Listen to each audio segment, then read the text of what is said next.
이번 주부터 다시 로마서 말씀으로 돌아와서 계속해서 로마서 말씀 16장까지 함께 공부해 보려고 합니다. 오늘 우리는 로마서 10장의 말씀을 함께 살펴볼 텐데요.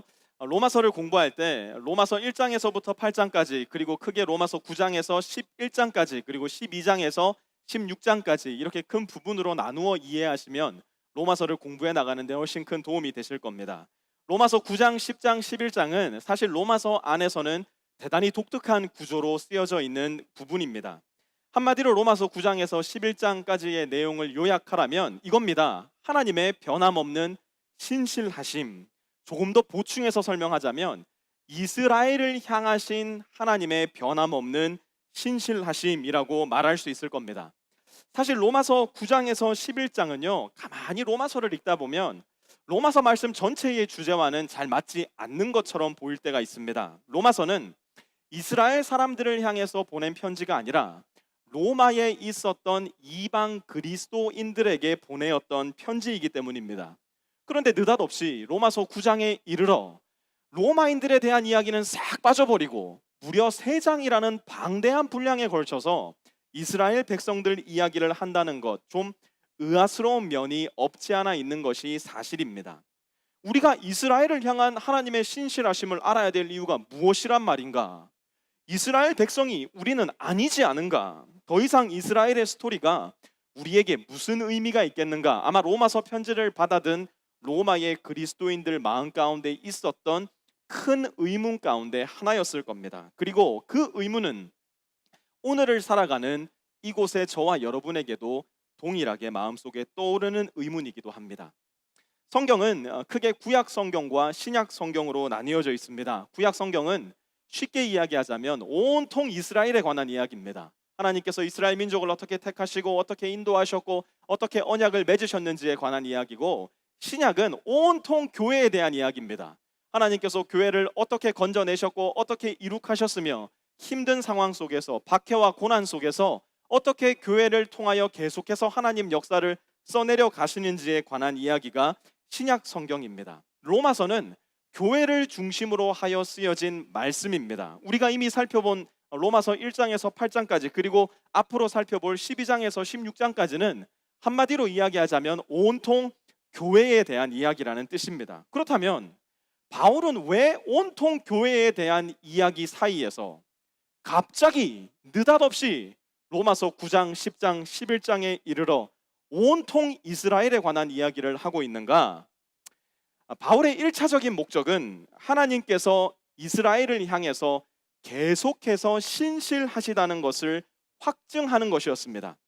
만약 하나님께서 이스라엘에 대하여 계속 신실하시다면 이스라엘에 신실하신 하나님이 교회에 대해서도 신실하실 것은 분명한 사실입니다. 반대로 만약 택하신 이스라엘을 대하여 하나님이 신실하지 않으시다면 교회를 100번, 1000번 선택하셨다고 하더라도 교회에 대해서도 하나님의 신실하심은 의심받을 수밖에 없는 것입니다. 그렇기 때문에 로마서 9장에서 11장은 이스라엘을 어떻게 대하시는가, 하나님의 모습을 보면서 이스라엘을 향하신 하나님의 신실하심이 변함없는 것처럼 우리를 향하신 하나님의 신실하심도 변함이 없구나라는 것을 배울 수 있고 믿을 수 있는 중요한 터전을 제공합니다.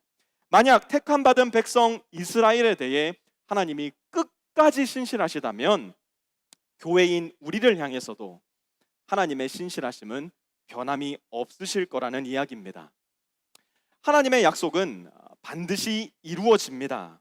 하나님은 영원히 신실하신 분이기 때문에 그렇습니다. 그것은 오늘을 살아가는 저와 여러분, 그리고 2000년 전 이스라엘 민족들, 또 주님 오실 그날까지 이 땅을 살아갈 모든 하나님의 자녀들에게 동일한 이야기입니다. 오늘 말씀을 통해서 저는 여러분과 함께 하나님의 약속이 무엇인지, 또한 하나님의 약속이 저와 여러분, 더 나아가 이스라엘의 무지와 반항 속에서도 어떻게 계속하여 전진하고 있으며 마침내 하나님의 약속이 어떻게 성취될 것인지를 함께 살펴보려고 합니다. 그 하나님의 신실하심을 통해서 우리에게 주신 하나님의 약속을 굳게 붙들 수 있는 저와 여러분이 되기를 바랍니다. 우리 1절 말씀부터 함께 로마서 10장 말씀 살펴보도록 하겠습니다. 형제자매 여러분, 내 마음의 간절한 소원과 내 동족을 위하여 하나님께 드리는 내 기도의 내용은 그들이 구원을 얻는 일입니다. 1절 말씀을 가만 보면 바울은 그의 동족 이스라엘 백성들을 향한 절절한 안타까움을 그대로 표현하고 있습니다.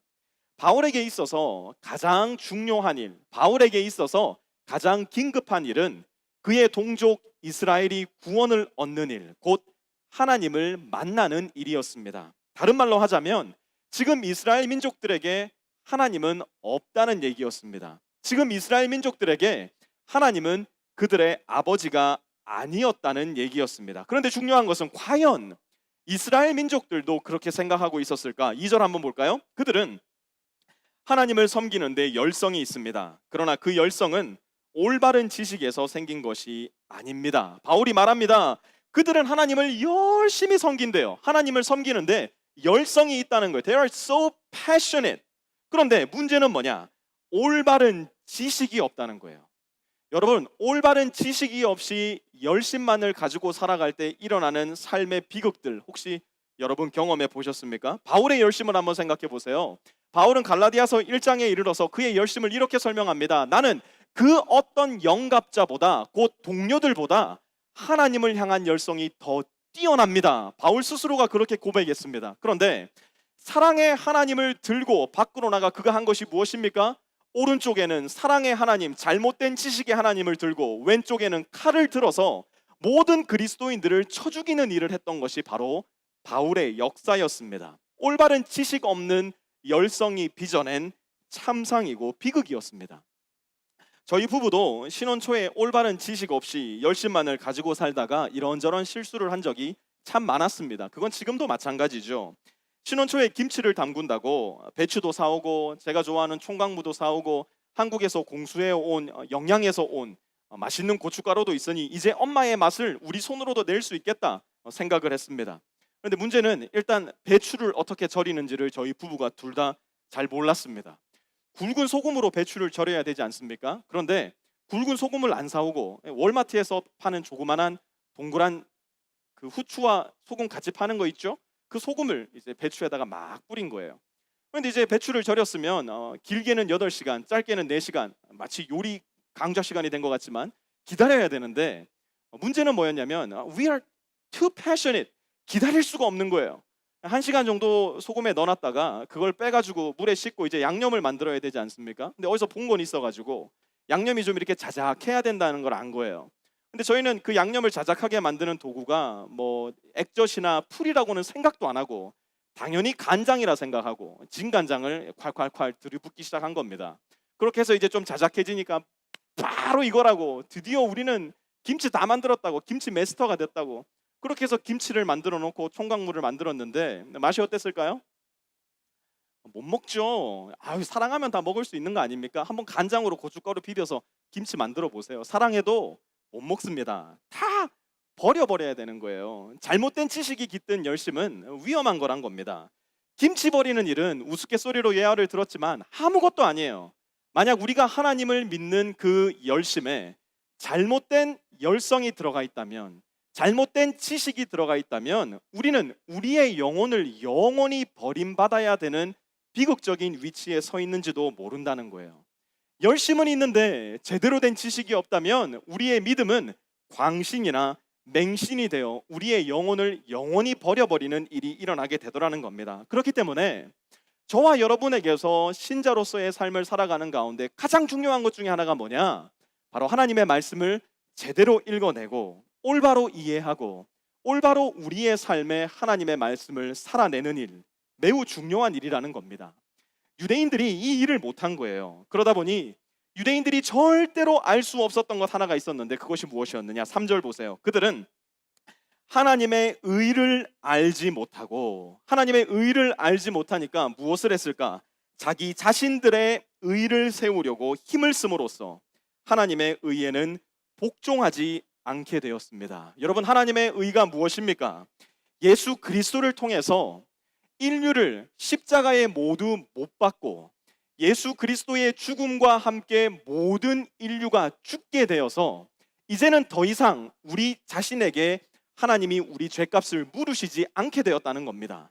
사단이 하는 일이 무엇일까요? 우는 사자처럼 두루 다니면서 우리를 예수님 안으로 밀어넣지 못하게 하여서 우리 스스로가 우리의 죄값을 치르게 하는 일, 그래서 예수 믿지 않는 영혼을 지옥으로 데리고 가려고 하는 일이 바로 사단이 하는 일이라는 거예요. 모든 인류를 죄의 속박에 가두어 버리고자 하는 사탄의 그 열심을 끝장내 버리는 일, 그것이 바로 예수 그리스도를 통해 드러난 하나님의 의라는 겁니다. 조금 더 구체적으로 하나님의 의는 나의 노력이나 나의 공로나 나의 열심으로써 하나님의 의, 곧 하나님과의 바른 관계에 다다르는 것이 아니에요. 오직 예수 그리스도께서 저와 여러분을 위해 행하신 일을 믿음으로 말미암아 하나님과의 바른 관계, 곧 하나님의 의를 얻게 된다는 겁니다. 그러므로 4절 이어서 보십시오. 그리스도는 율법의 끝마침이 되셔서 모든 믿는 사람에게 의가 되어 주셨습니다. 내가 의를 성취한 게 아니에요. 4절 말씀에 말씀하듯이 그리스도가 나의 의가 되어 주신 거예요. 내가 율법의 끝마침 완성이 될 수 없다는 얘기예요. 아무리 거룩한 삶을 살아도, 아무리 내 스스로가 많은 공로를 쌓고 산다고 할지라도 나 자체로는, 나 혼자 하나님 앞에 서 있어서는 하나님 앞에 받아들여질 수도 없고 하나님과의 관계를 회복할 수 없는 존재, 그것이 바로 저와 여러분이라는 겁니다. 그리스도를 믿음으로 인해서 하나님의 시선에 저와 여러분이 그리스도 안에 거하게 될 때에, 그때 예수님은 저와 여러분의 의가 되어 주시는 겁니다. 그러니 우리는 구원받은 자로서 하나님 앞에 결코 교만할 수 없어요. 마찬가지로 구원받은 자로서 주위에 있는 형제 자매들, 세상 사람들을 바라볼 때 결코 교만할 수 없는 존재예요. 왜? 하나님의 의는 내가 획득한 것이 아니라 예수 그리스도로 말미암아 우리에게 주어진 선물이기 때문에 그래요. 그렇기 때문에 구원받은 자로서 하나님 앞에 섰을 때 우리가 할 수 있는 고백은 무엇이냐? 감사와 찬양이 하나님 앞에 우리가 올려드릴 수 있는 유일한 고백이 된다는 겁니다. 바울은 부연해서 이렇게 설명합니다. 5절, 모세는 율법에 근거한 의를 두고 기록하기를 율법을 행한 사람은 그것으로 살 것이다 하였습니다. 여러분, 9장에서 11장까지는요 갑자기 구약 성서에 인용하는 비중이 급격하게 늘어납니다. 왜 그랬을까요? 9장에서 11장은 유대인들을 염두에 두고 썼던 부분이었기 때문에 그래요. 바울이 9장에서 11장의 구약 성서를 인용하는 내용들은 100% 유대인들이 다 암기하고 있던 내용들이었습니다. 지금 바울은 유대인들에게 있어서 가장 친숙한 말씀으로, 유대인들이 그 누구 하나 부인할 수 없을 정도로 잘 알고 있었던 방법으로 그들이 가지고 있는 잘못된 지식의 방향과 궤도를 수정하려는 작업을 해나가고 있는 겁니다. 모세가 말했다는 거예요. 율법을 행한 사람은 그곳으로 살 것이다. 자, 여기에서 부딪히는 문제가 뭘까요? 유대인들 중 그 누구도 율법을 행함으로 말미암아 살 수 있다라는 생각을 가지고 있는 사람이 한 명도 없었다는 거예요. 하나님께서 율법을 처음에 주신 이후에 그 다음에 가장 먼저 부연해서 주시는 율법의 내용이 무엇인지 아십니까? 바로 제사법이었습니다. 하나님 앞에 죄를 지은 사람은 반드시 거룩하신 하나님 앞에 징계를 받아야 했습니다.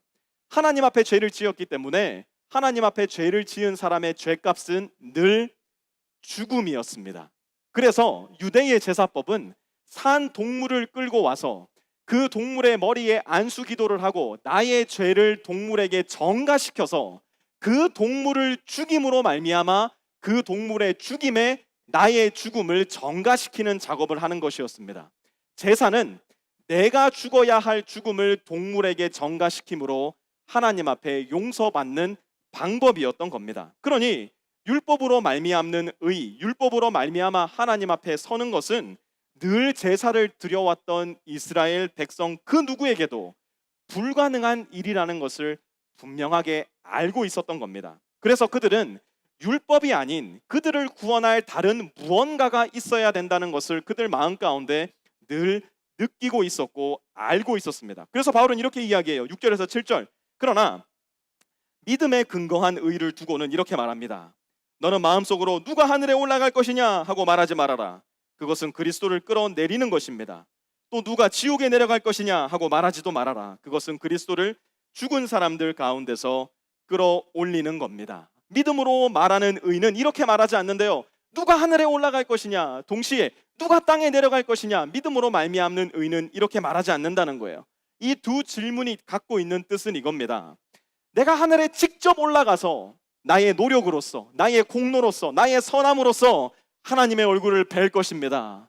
내가 직접 땅 끝까지 내려가서 나의 노력으로서, 나의 공로로서, 나의 선행으로서 하나님을 거기에서 뵐 것입니다. 무슨 뜻일까요? 곧 내가 주체가 되어서, 내가 중심이 되고 내가 근원이 되어서 내 스스로 구원을 이루어낸다는 이야기입니다. 그러나 믿음으로 말미암는 의는 결코 그렇게 이야기할 수 없다는 거예요. 그러면 믿음으로 말미암는 의는 무엇이냐?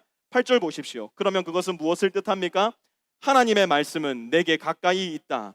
내 입에 있고 내 마음에 있다. 무슨 말일까요? 내가 노력하기도 전에, 내가 애쓰기도 전에, 심지어 내가 알기도 전에 하나님은 이미 구원의 방법인 예수 그리스도를 우리에게 보내주셨다는 거예요. 그 그리스도가 얼마나 가까이 와 계시냐면 내 입에 있고 내 마음에 이미 와 계신 분이 바로 구원의 근원이신 예수님이시라는 거예요. 그러면 우리 마음에, 우리 입술에 이렇게 가까이 와 계신 예수님을 우리는 어떻게 해야 되는가? 그 배경 속에서 우리가 잘 알고 있는 로마서 10장 9절의 말씀이 나오는 겁니다. 로마서 10장 9절 같이 읽습니다. 시작.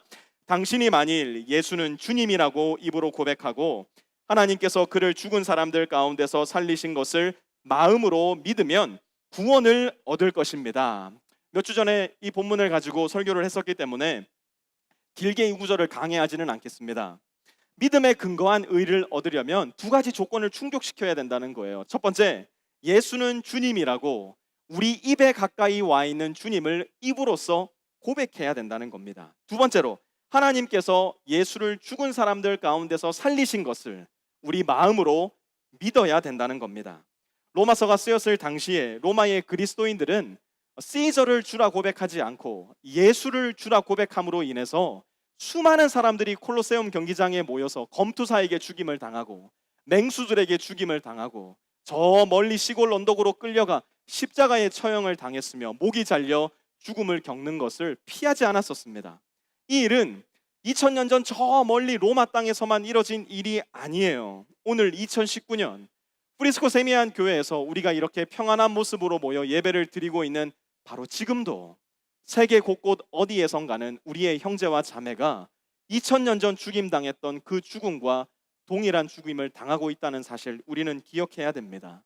가까이 북한에서는 김정은을 주님이라 고백하지 않고 예수가 나의 주님입니다 고백하여 죽임을 당하는 사람들이 여전히 많이 있다는 거 여러분 잘 알고 계시죠?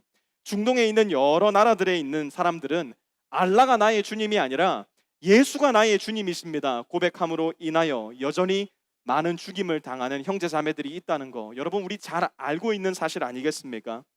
그러면 오늘날 종교의 박해가 없는 여기에서 저와 여러분이 주님이라 고백하는 대상은 도대체 누구입니까? 저와 여러분은 우리의 마음과 우리의 입술로 나의 주님이 누구라고 고백하며 살아가십니까? 오늘날 우리가 예수님을 우리의 입술로서 주님이라 고백하기 힘든 이유는, 그리고 그렇게 힘들게 만드는 내 마음 속에 있는 우상은 도대체 누구이고 무엇입니까? 여러분 자녀들에게 한번 물어보시기 바래요.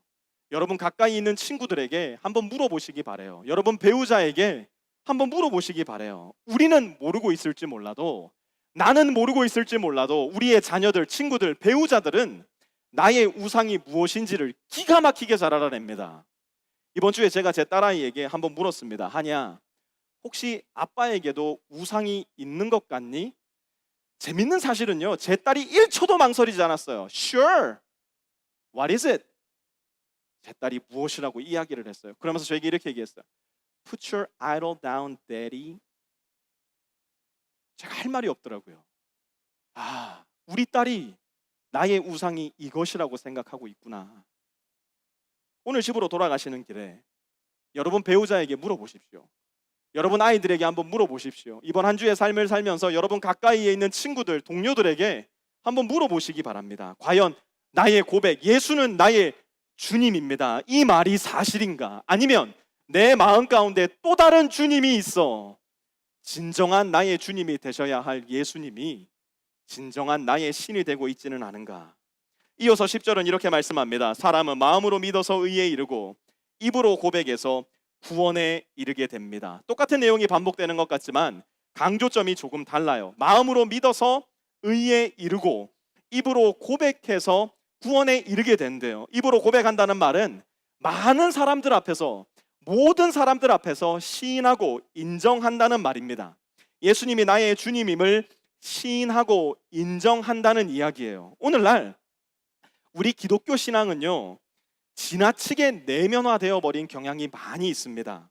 좀 더 밀고 나가자면 우리가 믿는 이 기독교 신앙은 우리 안에 완전하게 사유화되고 개인화되어 있는 경향이 강하다는 겁니다. 다른 말로 하자면 우리의 신앙이 공적인 기능을 상실해 버렸다는 거예요.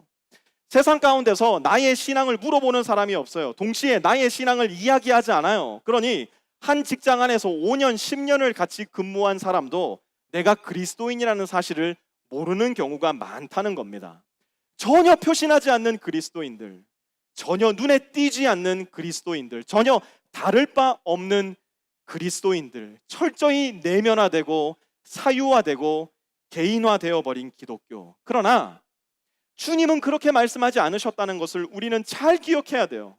주님은 여전히 연약한 제자들을 향해서 너희는 세상의 빛이라 말씀하셨고, 주님은 여전히 주님을 떠나 도망가 버릴 제자들을 향해서 너희는 세상의 소금이라 말씀하셨어요. 여러분, 어둠에 빛이 들어가면 어떻게 됩니까? 대번에 눈에 띕니다. 싱거운 음식에 소금이 들어가면 어떻게 됩니까? 대번에 맛이 달라지는 겁니다. 절대로 부인할 수 없어요. 절대로 숨길 수 없어요. 빛과 소금은 숨겨지는 존재가 아니라 드러나는 존재라는 거예요. 우리가 우리의 입술로서 우리의 믿음을 고백하고 시인하며 말뿐만이 아니라 우리의 삶으로서 신앙을 살아간다면 그것은 바로 하나님께서 우리에게 요구하시는 우리의 구원받은 삶이고 또한 신자의 삶의 모습이 될 거라는 것입니다. 그러면 도대체 누가 이렇게 할 수 있을까? 도대체 누가 이렇게 해야 되는 것일까? 11절 한번 보세요. 성경은 그를 믿는 사람은 누구나 부끄러움을 당하지 않을 것이다 하고 말합니다. 첫 번째로 예수님을 믿는 사람은 누구나 구원을 받을 수 있대요. 예수를 믿는 사람은 누구나 빛이 되고 누구나 소금이 될 수 있다는 거예요. 특별히 바울은 여기에서 부끄러움을 당하지 않을 것이다 라는 대단히 독특한 표현을 사용합니다. 여러분, 제가 이렇게 보여도 한국에 가면 이렇게 이름만 대면 다 아는 유명 탤런트의 무려 6천 오빠입니다.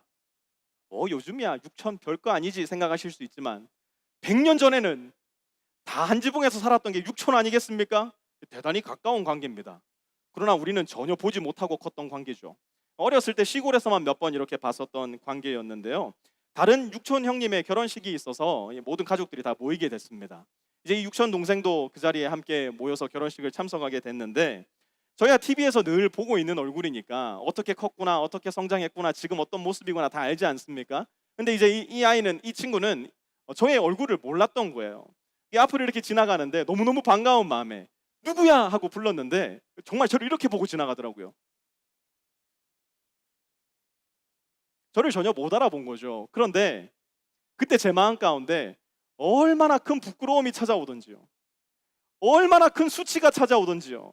내 가족이라 생각했는데, 내가 네 오빠다라고 생각을 하고 있었는데 전혀 알아보지 못하던 그 모습 속에서 정말 큰 부끄러움과 창피함을 느꼈습니다. 그런데 여러분, 만약 우리가 하나님과의 관계 속에서 이런 모습이 된다면, 우리가 역사의 한날에 마침내 하나님 아버지를 뵙게 되었는데 하나님의 거룩한 존전에서 우리는 반가운 마음으로 버선발로 달려나가 하나님 불렀는데 하나님은 우리를 향해 고개를 돌리시며 나는 네가 누군지 도무지 모르겠구나, I don't know you 하신다면 그것은 부끄러움의 문제가 아니에요. 그것은 수치의 문제가 아니에요. 그것은 비극의 문제예요. 그것은 우리의 생사의 문제가 된다는 거예요.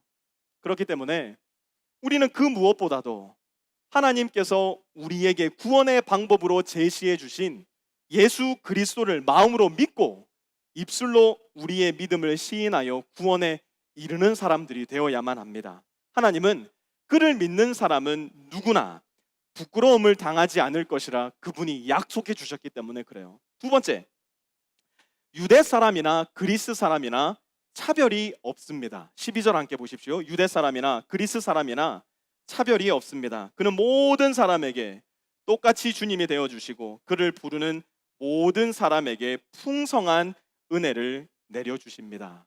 여러분, 그 당시 유대인의 눈에는 이방인들은 말 그대로 벌레였고 짐승이었습니다. 도저히 구원받을 수 없는 존재, 조금 더 나아가서 도저히 구원받아서는 안 되는 존재가 유대인의 눈에 비친 이방인의 모습이었어요.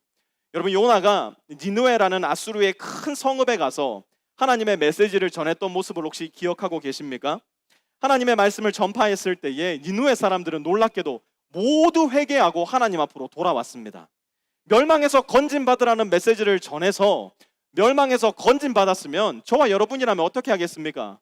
하나님 앞에 감사박수 올려드리며 10여만 명의 이 사람들을 구원해 주셨으니 하나님 영광 받으십시오 할 거 아닙니까? 그런데 요나의 반응은 달랐어요.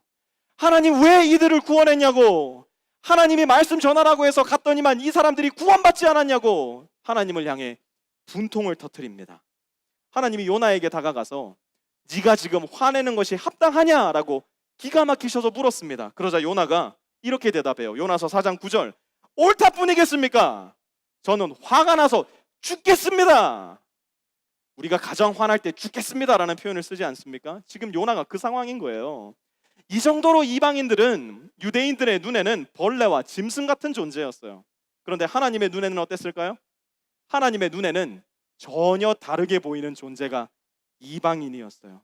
하나님은 유대인이나 그리스인이나 한국인이나 미국인이나 중동인이나 북한 사람 모두도 하나님의 은혜를 받을 수 있는 존재, 더 나아가 하나님의 은혜를 받아서 하나님과의 관계가 회복되어 영원한 생명을 누려야 하는 존재들로 보셨다는 겁니다.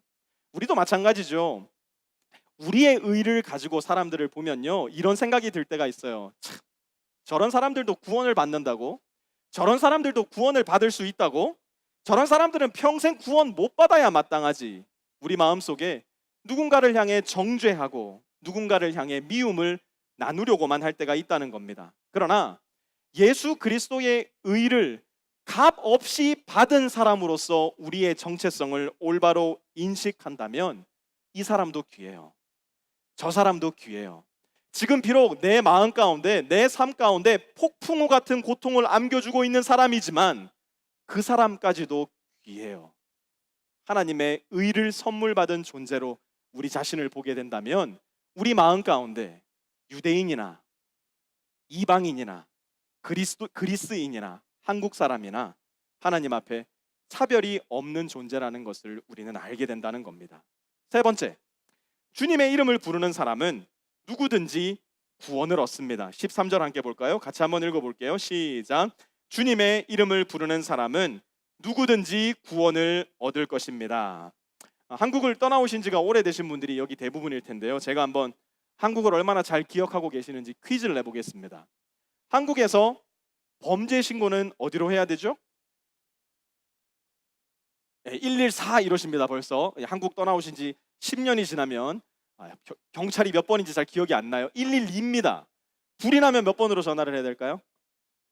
119입니다. 그죠? 그래서 112, 119는 우리가 잘 기억하고 있는데 학교 폭력 신고는 어디로 해야 될까요? 이제 아무도 모르는 겁니다. 그죠? 학교 폭력 신고는 117입니다. 간첩 신고는 몇 번으로 해야 될까요? 111로 해야 됩니다. 네. 우리 여기 저의 아들 비롯하여 지금 거의 절에 가야 될 것만 같은 머리를 하고 오늘 교회를 왔지만 아까 전에 우리가 나눈 이야기지만 우리 아이들도 다 귀합니다. 그렇죠? 우리 벌써부터 이렇게 큰 예배당에 와서 우리 엄마 아빠와 함께 예배드리고 싶어가지고 우리 근이하고 우리 선모 하나님께서 크게 쓰실 아이들인데 가끔씩 이렇게 아이들이 들어오면 좀 재밌지 않습니까? 너무 귀엽지 않습니까? 그렇다고 해서 아이들한테 오늘 꼭 예배드릴 때 들어와 이렇게 얘기하실 필요는 없지만 좀 너그러운 마음으로 이해를 해주시면 감사하겠습니다. 불났는데요, 111에 전화하면 안 돼요.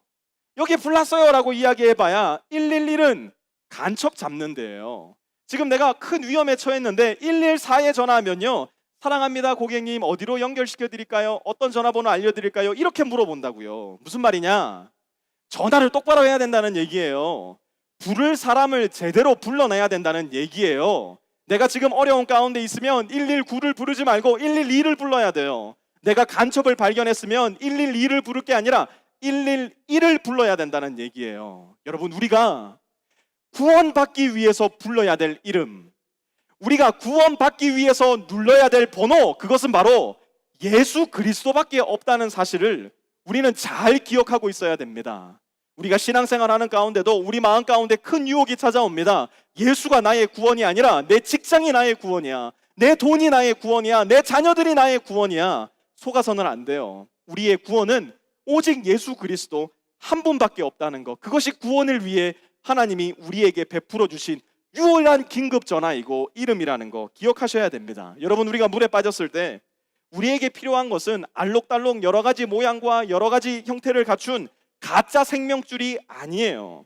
우리에게 필요한 것은 단 하나의 튼튼한 생명줄, 붙잡기만 한다면, 의지하기만 한다면, 믿기만 한다면 틀림없이 우리를 구원할 수 있는 그 생명줄이 우리에게는 필요한 겁니다. 물에 빠져서 허우적거리면서도 아이고, 나는 그 하나의 생명줄로는 만족 못합니다, 더 예쁘고 더 다양한 생명줄을 나에게 던져주십시오 하는 사람은 어리석은 사람이에요. 우리 모두가 잘 알고 있는 사람이에요. 하나님은 마치 물에 빠져 허우적거리며 서서히 죄악 속에 죽어가는 우리를 위해서 단 하나의 생명줄, 절대로 끊어지지도 않고 변하지도 않고 우리를 놓치지도 않는 튼튼하고 강한 생명줄인 예수 그리스도를 보내어 주신 거예요. 그래서 우리가 그분을 믿기만 한다면, 그분의 이름을 부르기만 한다면, 그분은 멀리 계신 것이 아니라 우리의 입에 계시고 마음에 계셔서 즉시로 우리를 찾아와 우리를 죽음에서 건져 주신다는 겁니다. 그렇기 때문에 어떤 죄악의 구렁텅이, 어떤 인생의 모양과 역사를 여러분들이 가지고 있을지라도 예수님의 이름을 부른다면 저와 여러분이 어떠함의 모습과 관계없이 예수님 때문에 구원받게 된다는 것입니다. 우리가 그 구원의 약속을 마음으로 믿고 입술로 그 이름을 부른다면 하나님의 약속, 곧 구원의 약속은 우리의 삶에 틀림없이 성취되는 약속이라는 것입니다. 불행하게도 9장, 10장, 11장에 등장하는 이스라엘 백성들은 이 약속을 거절했어요. 이스라엘의 역사 가운데 하나님은 수많은 선지자들을 보내셨어요. 수많은 예언자들을 보내셨어요. 그러나 이스라엘 백성들은 하나님의 말씀, 곧 복음에 순종하지 않았습니다. 16절은 이렇게 말씀해요. 그러나 모든 사람이 다 복음에 순종한 것은 아닙니다. 바울은 지금 이스라엘 민족을 염두에 두고 계속 말씀해 나갑니다. 14절, 15절에 보내심을 받은 자들이 와서 기쁜 소식을 전했지만, 그리고 이스라엘 민족들은 그 기쁜 소식을 들었지만 그 복음을 거절했다, 예수님을 믿지 않았다라고 이야기합니다. 복음에 순종하지 않은 거예요. 선지자 이사야는 그 이스라엘 민족들을 보면서 마음이 너무너무 답답해서 이렇게 말했어요. 16절, 이사야는 주님, 우리가 전하는 소식을 누가 믿었습니까? 하고 말하였습니다. 아무도 믿지 않는 것 같은 답답한 상황, 아무도 듣지 않는 것 같은 답답한 상황, 아무도 따르지 않는 것 같은 외로운 상황, 저와 여러분의 신앙생활 가운데도 존재하지 않습니까? 아무리 이야기해줘도, 아무리 설득해봐도, 심지어 피로 보아도 예수님을 전혀 믿으려고 하지 않는 사람들, 우리 주변에도 많이 있지 않습니까? 그럼에도 불구하고 저와 여러분의 역할은 무엇이냐? 계속해서 복음을 전하는 거예요. 나의 입술로서, 나의 말로서, 나의 행동으로서, 삶으로서 복음을 계속 살아내는 것이 저와 여러분의 삶이라는 겁니다. 이유가 뭐냐? 17절, 그러므로 믿음은 들음에서 생기고 들음은 그리스도를 전하는 말씀에서 비롯됩니다. 이것은 단순히 예수 그리스도를 믿지 않는 불신자들에게 복음의 소식을 들고 찾아가는 것만을 뜻하는 것은 아닙니다. 이것은 신자들의 관계 안에서도 마찬가지예요. 우리 안에서 계속 하나님의 말씀이 나누어져야 된다는 이야기입니다. 라이프팀 안에서 계속 말씀을 나누는 연습을 하는 이유도 거기에 있어요. 여기에서 말씀을 나누는 연습을 하지 못한다면 우리의 가정에서, 직장에서, 학교에서, 친구들과의 관계 속에서 하나님의 말씀을 나누는 일, 그것은 너무나 어렵고 소원한 일이기만 합니다. 여러분, 우리는 하나님 나라의 관중이 아니에요. 하나님 나라에서 객석에 앉아있는 관중석에 있는 사람들이 아니에요. 저와 여러분 모두는 하나님 나라의 대표 선수들이에요. 스포츠 종목에도 여러 종목들이 있어서 오늘처럼 풋볼을 하는 날도 있고 농구를 하는 날도 있고 축구를 하는 날도 있는 것처럼 저와 여러분 역시도 각자의 자리에서 대단히 다양한 형태의 삶을 살아갑니다. 그곳에서 우리 모두는 한 사람 한 사람이 하나님 나라의 대표 선수로서 살아가는 겁니다. 그곳에서 대표 선수가 되려면 막상 그곳에 가서 할 수 있는 일은 아무것도 없다는 걸 발견하게 될 겁니다. 먼저 무엇을 해야 되느냐? 연습해야 돼요. 먼저 선수들이 함께 모여서 발을 맞추어야 돼요. 먼저 선수들이 함께 맞추어서 입을 맞추어 놔야 돼요. 훈련해야 돼요. 반복해야 돼요. 뭘 훈련하고 반복해야 될까요? 하나님의 말씀으로 서로가 서로의 삶과 마음 가운데 용기를 북돋아주는 연습. 하나님의 말씀으로 때로는 죄를 꾸짖고 때로는 일으켜주고 밀어주고 당겨주는 격려의 말씀을 나누는 연습. 그 연습을 함께 해나갈 때 우리는 하나님 나라의 대표 선수로서 그리스도를 전하고 믿음을 굳게 세우는 사람들이 되어 갈 것이라는 겁니다. 그러나 우리 마음에는 여전히 갈등이 있어요. 우리 마음에는 사실 여전히 큰 고통이 있어요. 도대체 왜 그토록 열심히 기도하고 왜 그토록 열심히 복음을 나누는데 내 가족, 내 친구, 내 사랑하는 저 사람은 변화되지 않는 걸까? 하나님을 받아들이지 않는 걸까? 바울에게도 똑같은 고민이 있었어요. 18절. 그러면 내가 묻습니다. 그들은 들은 일이 없습니까? 물론 그렇지 않습니다. 성경 말씀에 그들의 목소리가 온 땅에 퍼지고 그들의 말이 땅 끝까지 퍼졌다 하였습니다. 바울은 또 재차 이렇게 물어요. 19절. 내가 다시 묻습니다. 이스라엘이 알지 못하였습니까? 이에 대하여 하나님께서 먼저 모세를 통하여 이렇게 말씀하셨습니다. 나는 내 백성이 아닌 사람들로 너희의 질투심을 일으키고 미련한 백성들로 너희의 분노를 자아내겠다. 무슨 말일까요? 이스라엘 민족은 이미 듣고 알았다는 거예요. 모르고 있었던 게 전혀 아니에요. 그럼에도 불구하고 이스라엘 민족들은 복음을 거절하고 거부하고 무시했다는 겁니다. 온 민족의 복의 근원이 되었어야 할 이스라엘 민족이 온 인류 가운데 처음으로 복음의 수혜자가 되었어야 할 이스라엘 민족이 그 복을 거절하고 그 복을 무시했다는 겁니다. 역설적이게도 이러면 하나님의 계획은 끝이 났구나, 하나님의 말씀은 끝이 났구나 생각해야 될 텐데, 이스라엘이 복음을 거절함으로 인해서 하나님은 그 복을 이방인들에게로 열어주셨다는 거예요. 그로 말미암아 이방인들이 복음의 수혜자가 되어 구원을 얻은 사람들이 되었고, 바로 로마서는 그들에게 쓰여진 편지였습니다. 또한 지금 여기 이곳 프리스크 세미한 교회에 앉아서 함께 예배를 드리는 저와 여러분이 이스라엘 민족이 복음을 거절함으로 말미암아 복음의 수혜자가 된 당사자라는 겁니다. 그러나 여러분 잘 기억하십시오. 이스라엘 민족이 예수 그리스도의 복음을 거절하고 무시했다 하여서 그들을 구원하기로 작정하신 하나님의 계획이 영원히 끝나버린 것은 아닙니다. 그들을 구원하시겠다 약속하신 하나님의 약속이 영원히 끝나버린 것은 아니에요. 20절, 21절 말씀 함께 봅니다. 또한 이사야는 매우 담대하게 이렇게 말씀을 전하였습니다. 나를 찾지 않는 사람들을 내가 만나주고 나를 구하지 않는 사람들에게 내가 나타났다. 또한 이사야는 하나님께서 이스라엘을 보고 복종하지 않고 거역하는 백성에게 나는 온종일 내 손을 내밀었다 하신 말씀을 선포하였습니다. 하나님은 여전히 하나님을 찾지 않는 유대인들을 만나주세요. 하나님은 여전히 하나님을 구하지 않는 유대인들에게 나타나주세요. 하나님은 여전히 이스라엘 사람들을 향해 온종일 손을 내밀고 계실 정도로 그들을 향한 약속을 신실하게 지키시려고 하세요. 하나님은 처음부터 집 나간 자녀를 되찾으시는 아버지셨기 때문에 그렇습니다. 아담이 하나님께 반역하기로 작정했을 때 아담은 하나님을 찾지 않았어요. 오히려 하나님의 낯을 피해 숨어버렸죠. 그때 아담을 찾아오신 하나님은 바로 아버지의 모습이었어요. 아담아, 아담아, 내가 어디 있느냐 찾으시는 하나님은 다름 아닌 손을 온종일 벌려 찾으시는 아버지의 모습이었어요. 아브라함을 통해 이스라엘 민족을 택하셔서 복주기로 인도하시기로 언약을 체결하셨을 때 끊임없는 반항과 불명과 불평 속에 있었던 이스라엘 민족들, 그래서 하나님의 곁을 떠났을 때도 다시 그들을 찾으신 분은 이스라엘 민족이 아니라 하나님 그 자신이었어요. 탕자가 집을 떠나서 방황하다 집으로 돌아오기로 결정했을 때 집 밖에 나와서 목을 잔뜩 빼고 너무너무 오랫동안 기다려서 눈이 멀어버릴 정도로 고통당하고 있었던 사람은 탕자가 아니라 아버지 그 자신이었어요. 탕자는 그 자신의 삶이 궁핍해지고 배고파지니 아버지의 집에 가서 빌어먹기라도 하자, 그제서야 정신 차리고 돌아왔지만 아버지는 탕자가 집 나간 그 순간부터 탕자를 기다리고 손을 뻗어 그를 기다리고 있었다는 것이 바로 오늘 말씀이 저와 여러분에게 가르쳐 주시는 귀한 말씀이에요. 하나님은 여전히 이스라엘 사람들을 향해 펼친 손을 거두지 않으세요. 만약 하나님이 여전히 이스라엘 민족들을 향해 펼친 손을 거두지 않으신다면 저와 여러분을 향해 펼친 하나님의 손도 결코 거두어지지 않을 거예요. 우리가 아무리 복음을 향해 이 땅에 오신 그리스도를 향해 고개를 돌리고 부인하고 거절한다 하더라도 하나님은 여전히 저와 여러분들을 향해 손을 펼친 그 기다림 멈추지 않으실 거예요.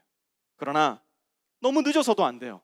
너무 게을러져서도 안 돼요. 우리에게 허락하신 그 기회와 그 시간이 모두 지나가 버렸을 때, 우리가 끝까지 하나님을 거절하기로 선택하였을 때, 무시하기로 어리석은 결정을 내렸을 때, 하나님의 은혜는 더 이상 하나님의 은혜로 남지 않고 하나님의 순결한 공의로서 저와 여러분을 다스리게 될 것이라는 건 역시 우리는 잘 기억하고 있어야 합니다.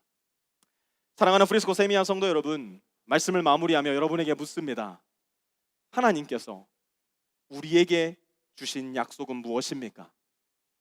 예수님을 믿는 사람은 누구나 구원을 받을 것이라는 것, 그것이 하나님의 약속입니다. 하나님의 약속은 또한 무엇입니까? 유대 사람이나 그리스 사람이나 한국 사람이나 미국 사람이나 하나님은 차별이 없으시다는 겁니다. 하나님의 약속은 무엇입니까? 주님의 이름을 부르는 사람은 누구든지, 그 사람의 삶의 과거가 어떠했든지, 그 사람의 삶의 지금이 어떠하든지 누구든지 구원을 얻는다는 것, 그것이 바로 하나님이 로마서 10장을 통해 우리에게 주시는 생명의 약속이고 말씀입니다. 이 생명의 씨앗이 저와 여러분 마음 가운데 심기어져서 싹을 틔우고 잎을 만들어내고 마침내 싱싱하고 신선한 구원의 열매를 이루어낼 수 있게 되기를 우리 주 예수 그리스도의 이름으로 축원합니다.